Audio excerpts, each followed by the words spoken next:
Hi, my name's Ron Huckabee, and this is my story. Um, about 5 years back, I got a divorce, and turned around, and it almost shattered me because once I had a full house, and now I'm in a house, a 4-bedroom, 3-bath, and I'm by myself. And the 17 years I was with my wife, I mean, we weren't married, but we were together, and then got married for a year and a half. Unbelievable. Got a divorce. That quick. Did everything that a married man would do before, when we weren't actually married, but raised the boys, and they went off and pursued careers. Devin James went to the Army. Derek is an engineer in the Navy, and Zach is a sous chef over in St. Louis. And my wife basically left 50 grand, and almost cost me my house. And it did cost me my house, my truck, everything, my whole business down, because left with 50 grand. And my dad, well, it's another part of the story. He's got throat cancer. He's had it since the age of 50. He's 50. He's 82 years old, actually. And so he's been dealing with this throat cancer, well, we all have, for almost 30 years now, and it's taken a toll on me because right now, at the end of his life, I am his punching bag. So I get critiqued for all my everything, for all my mistakes and this and that, which is fine. He's passing, and I'm gonna give him this. It's a lot because I've been eating. I don't know. We say crow. It's just a slang word, but I've been eating it because I love him, and it's hard. Where are you from, Mr. Ron? Tell us about your background growing Lord. up. Well, my mom is half Japanese, and my grandma's full, and I'm Italian too. And well, my dad, he was, not book smart. He was a mechanic for General Motors for 30 years. But when I look back at how life was for them growing up, he's done a lot. That's what I'm gonna say, because most people can't juggle like him. He's juggled it all, and he's raised 6 kids, and he's having a hard time dealing with this throat cancer, and his wife passing before him is just, go figure. But hindsight 2020, she smoked and he did, but he quit at 50, and here he was the one providing her the cigarettes. Unbelievable. And she ends up with COPD. So, do I feel sorry for that? No, I do not. I feel it's all about karma. What schools did you go to growing up, Mr. Ron? Oh, you wouldn't believe it. I went to, elementary, I was in Washington School, downtown LA, with Lou Rawls' daughter, and Lou Rawls' son, Lou Jr. and Luana. Anyway, that was back in the day. And then I turned around and I went to California Military Academy. And then I came here to Illinois. So you're originally from LA? Yeah, LA. Stayed in Malibu, Huntington Beach, Alhambra, LA, La Puente. I've been everywhere. And then I turned around and I took a job as a salesman traveling the United States. And I think I've been in every state probably 3 times. Done some neat things traveling. Been on a yacht. Been in I don't know how many millionaires' houses, yachts. I drove their cars. I've been to barbecues. I've been to college. Oh my God. I've been to every college, university. Where did life take a turn for you after college? Oh my God. Or was it before college? No. I had college. I had some college in then I took this job and I traveled. And I traveled about almost 4 years and decided to settle down in North Carolina. I'm a carpenter at trade. I know how to weld too. I was welding at Roche Enamel here in Belleville. That was my first welding job. But I'm a union carpenter. I like to build houses, but I do roofs. Who taught you those skills, Mr. I went to the union, Carpenters Union. That's where I got all my training. And, I started with some guys that thought they knew how to do roofing and got me interested in it. And when I joined the Carpenters Union, I was taught the correct way.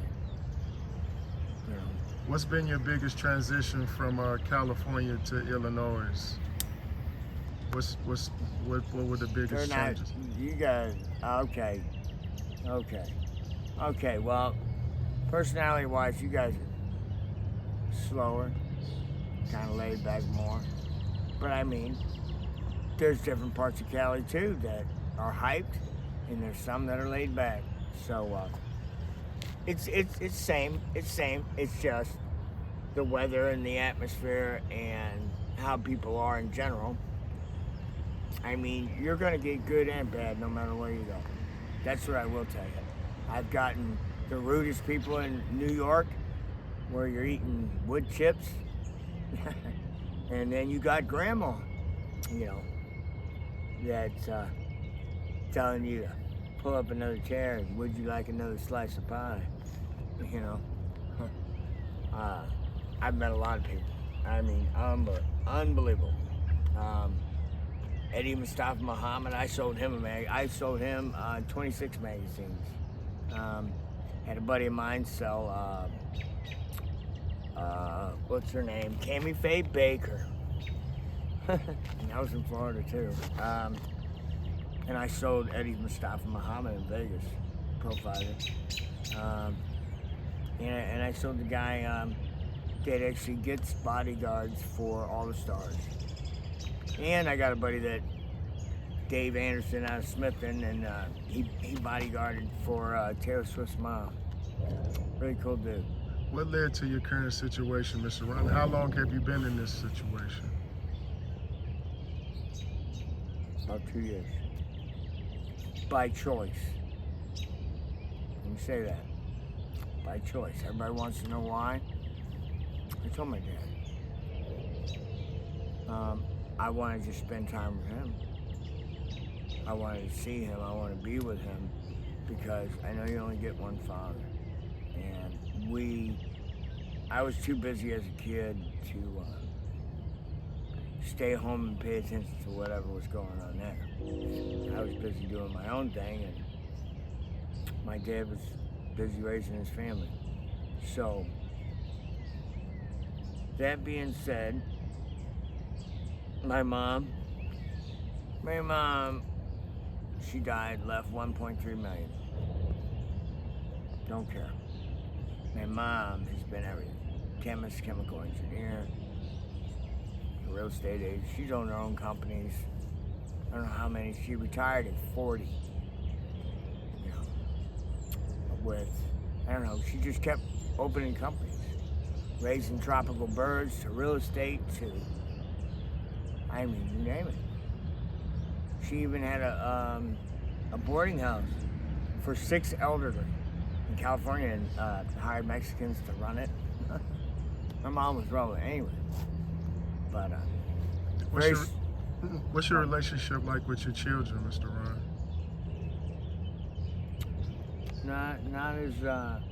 Not as close as I would like it, because I got 2 daughters in Boston right now. I got a son in Arizona, and I miss him dearly. I got with a lady, Erica Olson, from the military out at Scott, and raised her 3 boys, 17 years. You know, and it's like, my dad's like, well, why don't you get that before? I know I can. That's not an issue. I put my pouch back on, put my head down, and go to work. Anytime I want, I told my dad, I've had so much money in my life that I don't respect money. I never did. I'll give it away, I'll burn it. I earn it, I burn it. That's always been my motto. I'll give it away. It's my choice. Even like now. The dollar doesn't impress me. I've made. You wouldn't believe how much money I've made. Over 100 an hour. Millions of times. I don't know how many times. Me now being my own carpenter, I can name my own scale. I walk up on a job, no one tells me what to bid it. I bid it. I'm the one doing all the homework now. I do everything. I order the material, I do it all. Pull my tape, I pull the measurements, I do it all. My wife didn't like that. I work 7 days a week. There was never an off day. Put it that way. If you want to get somewhere in life and you want your kids to have the best, there's not an off day. I don't care, and that's how you have to look at it. And even here, there's never an off day, and I said that to Miss Pat. I don't mind being here, and I'm here by choice, because right now I'm going to work. I'm going to work here shortly, but you know, and then later I'm gonna go look at another job. So I mean, it's a non-stop thing. Now this place is great, but it needs more structure. They don't have direction. Okay, they start out with this: get your ID, and get your life. You know, get your ID, social security card, all that, birth certificate. You have to get all that information just to be. So that's their first step. But it's like after that, what are they supposed to be doing? They're not made to do that.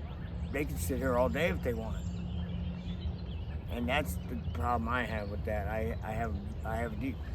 They should have more people with these people, helping them, guiding them. Hey, this is your next step. This is what you need to work on now.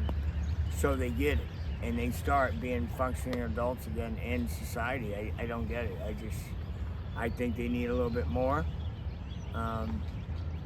recruiting. And I think the staff is great to a certain extent. I still think they need some better training. Not too much, but just some. If you could go back in time, Mr. Ron, and talk to a younger Mr. Ron, knowing what you know today, what would you tell him? Boy, if you were mine, I'd be in jail for murder.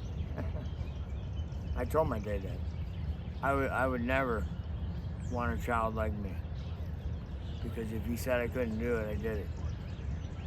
But it wasn't that. It was some of the things that they surrounded. Okay, for instance, at one point when I was young, I stole some pennies and stuff, and it took me a long time to get over that, because I don't steal to this day. And my stepmother had claimed that I had stolen again, and I did this time. And I'm looking at her like, it wasn't me. And I have other siblings, but of course, the blame was put on me. And with no regard, I ended up getting detained by my mom, and I mean, I think it was 3 or 4 weeks. And I think I was detained in my room, in fact. Being that said, so the next time I got out, I took them all. I think I cashed in about $65 worth of pennies. And I treated the neighborhood kids to video games down at the store. You know. And then I remember coming, they were bringing me in for court. I was in detention. I was in a facility. And they were gonna talk to my dad and say, ask him if it was all right if I come home, and he said yeah. And then he asked me, the weirdest part, did I take 65? Did I take all the pennies under the bed? I looked him dead in the eye and I said, I sure did. And he goes, you did? I said, yep, I took every one of them. And he's like, why? I said, because your wife had accused me more than once of taking these pennies. And when I told you guys I did, I did. And when I told you guys I did, I did. And so, I got reprimanded even worse. And so I took them all. And the same thing will happen again. If a different type of scenario came to that, and I told you guys I didn't do it, that's how I am. I tell it straightforward. I don't sugarcoat anything because life has not come to me sugarcoated whatsoever. If you knew, it was really rough. In closing, Mr. Ron, if there's anybody looking for you, worried about you, wondering if you're okay, now's the time you can say something in closing to them. I'm as good as it gets. I mean,